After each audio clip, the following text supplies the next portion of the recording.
Alright guys, today we're going to look at a knife from Cold Steel, one of my favorites from them, more along the lines of a collectible and self-defense. This is the Cold Steel Steel Tiger, and this knife is a monster. Alright, so this knife is made in Japan. It has VG1 blade steel on it, let me see, right there.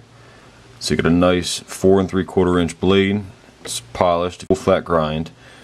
So this knife will definitely just cut straight through some meat and do some nice work. Let me see here. The handle is 5 inches. Again, the knife blade is 4 3/4 inch. So that puts an overall length of 9 3/4 inches. So this is a big knife. And just for some comparison, this, of course, is an empty Glock 17. Of course, there's no magazine in or anything like that.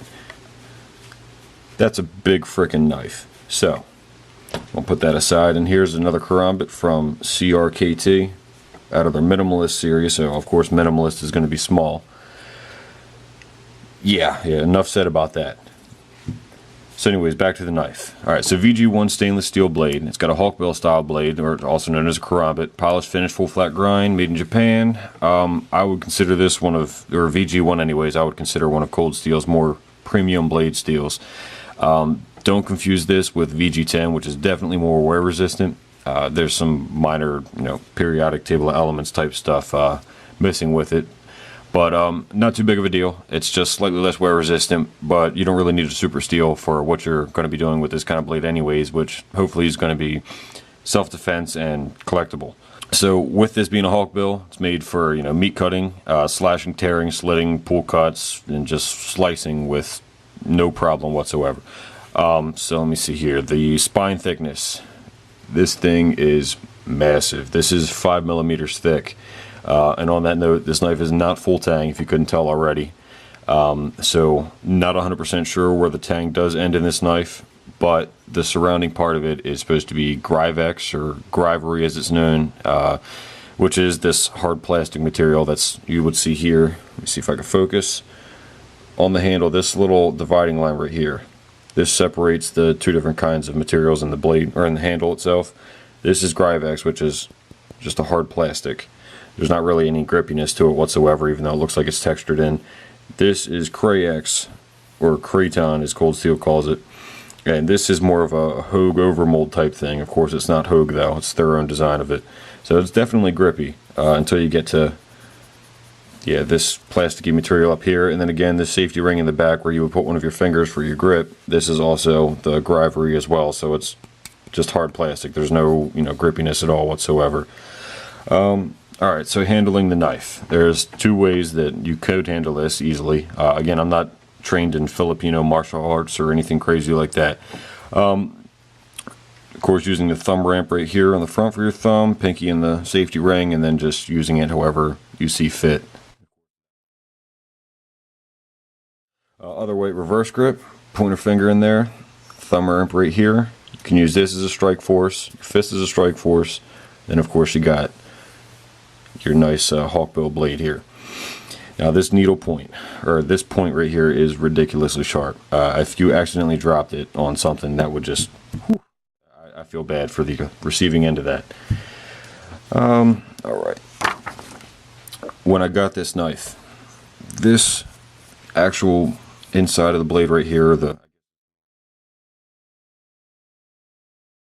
end of the blade was not sharpened like that whatsoever, and I had a little bit of concern about it. I brought it to some paper, of course not really what it's intended for. It will cut, but of course as you'll see, it'll tear. It's just how I got it from the place that I purchased it. But then thinking about it, it's not the design purpose of the knife. So it's more of a digging in and pulling. That's what makes this knife so nasty. Just that needle tip. You just dig in and it'll just scrape. It'll tear somebody up.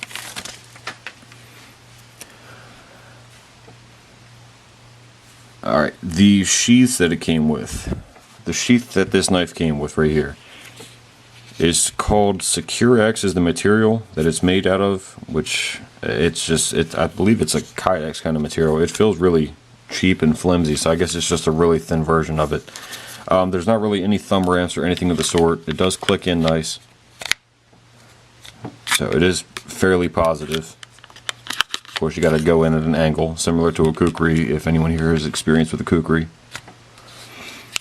It's not just going to shake out on you. The belt loop is, I mean, it's halfway decent. It's still same thing. It's a cheap plasticky material. Feels a little bit cheaper than the actual sheath itself, but it'll fit on like a good 1.5-inch belt, no problem. I think up to 2 inches, but you really kind of got to squeeze it in there. I don't really know if it's designed for a 2-inch belt. It's not really adjustable. It's got 8 little eyelets on it for if you wanted to secure this down with some, it would have to be some small rope or paracord in here to lash it down onto like a pack or a belt or something of the sort. But overall, this is just a mean looking knife. This thing is awesome for me to add into my collection, and I'm definitely glad I bought it. On the note of that, price of this knife. It's not American made or anything of the sort. Again, it's Japanese made. The VG1 steel, almost 10 inches long. It's decent materials, and for what it's used for, this knife you can find around now, I want to say it's close to 90 bucks all over the internet. You can find it as cheap as, I think it was 73 when I purchased it, but it'll take some shopping around. I don't think they actually sell this on Amazon anymore, which is where I get most of my knives. But and they also, if you wanted to do any sort of training with this knife, you definitely have to be careful with this, because this thing will mess you up if you make a mistake, and if you're new at it, you're going to make mistakes, so blood will be everywhere. The good thing with that is Cold Steel has a line called their Nightshade series, I believe, where they pretty much have the exact same thing with no steel on it whatsoever. I believe it comes with like a steel ring that's attached to the safety loop in the bottom, but it is entirely made of fiberglass reinforced plastic. And that little training knife, which I'll include a picture of here,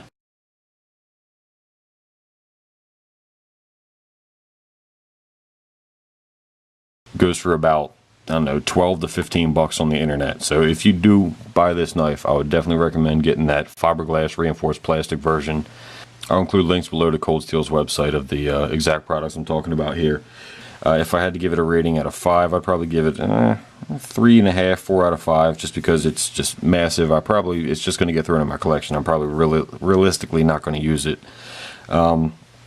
I mean, for the purpose that it was actually made for, of the whole self-defense cutting, it'll definitely do that. Just for me, I personally would not carry this. It's too big. And again, for comparison, I mean, Glock 17 versus Cold Steel right here. I mean, I prefer to carry a full-size Glock over this. And just other comparison-wise, I mean, little Swiss Army knife, regular pocket knife. This is a Spyderco Native 5 and S35 VN steel. Same thing, Spyderco Tenacious, and the CRKT Minimalist. Yeah, there's better options out there for much less money, but this will be something nice if you're a collector for sure. Alright guys, this is my review, and hope you enjoyed it. Thanks.